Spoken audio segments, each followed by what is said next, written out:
आज के दौर में देखें तो एक समझौता जरूरी है। पतिदेव को गर्मी आई हुई है तो उस समय पत्नी को शांतमय तरीके से ट्रीट करना चाहिए। शरीर सबके एक जैसे होते, तत्व सभी के अंदर रजो तमो सतो। किसी को भी किसी भी क्षण ऐसा हो सकता है, किसी बिजनेस व्यापार की वजह से, बाल बच्चे की टेंशन की वजह से, घर परिवार की टेंशन की वजह से, इत्यादि इत्यादि। तो उस समय उसे शांत रह के बल्कि साथ देना होता है। वो एक मरीज बन जाता है। कभी आप गुस्से में आए हो, शीशे के सामने खड़े होकर देखना, नथुने फूल जाते हैं, आंखें फैल जाती हैं और आपके होंठ कांपते हैं, हाथ कांपते हैं, शरीर कांपता है।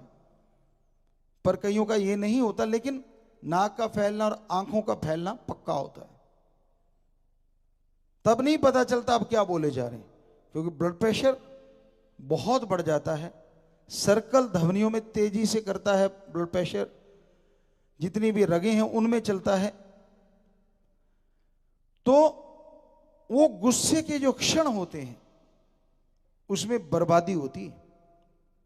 पर वो बेटी बहुत महान होती है जो उस बर्बादी को रोक ले, पता ही ना चलने दे घर में कि हमारी आज लड़ाई भी हो गई। शांतमय तरीके से उसको शांत करे। और पति कभी कभार ये भी होगा, या बराबर का भी हो सकता है कि पत्नी को भी गुस्सा आता हो, तो उसके कारण हो सकते हैं घर परिवार में, अपने परिवार की कोई ना कोई बात, कोई ना कोई टेंशन, कोई ना कोई बात चुभ गई। क्योंकि बहनों में ज्यादा होता ना, बीच में से निकालती रहती बातें। आजकल तो भाई भी कम नहीं है, नेक टू नेक मुकाबला है, लेकिन टॉन्ट कसने में अभी बहनें नंबर 1 पे हैं। हमारी जो बेटियां हैं, हम किसी का बुरा नहीं कहते, हमने जो महसूस किया है वो देखा है। बेटे भी कम नहीं है, पर वो ज्यादा जानती हैं। बात किसी को कह रही होती है, सुना किसी को रही होती है, मतलब इधर बात हो रही है, जला कोई किसी और को रही होती है ऊंची ऊंची बोल के, ताकि उसको टारगेट कर सके बिना कुछ कहे। तो पता नहीं कौन सी बात चुभी हुई है और उसको गुस्सा आया हुआ है। तो अब पतिदेव की बारी है ठंडा होने की, ठंडा रहने की। शांतमय तरीके से उस गुस्से को शांत करवाएं।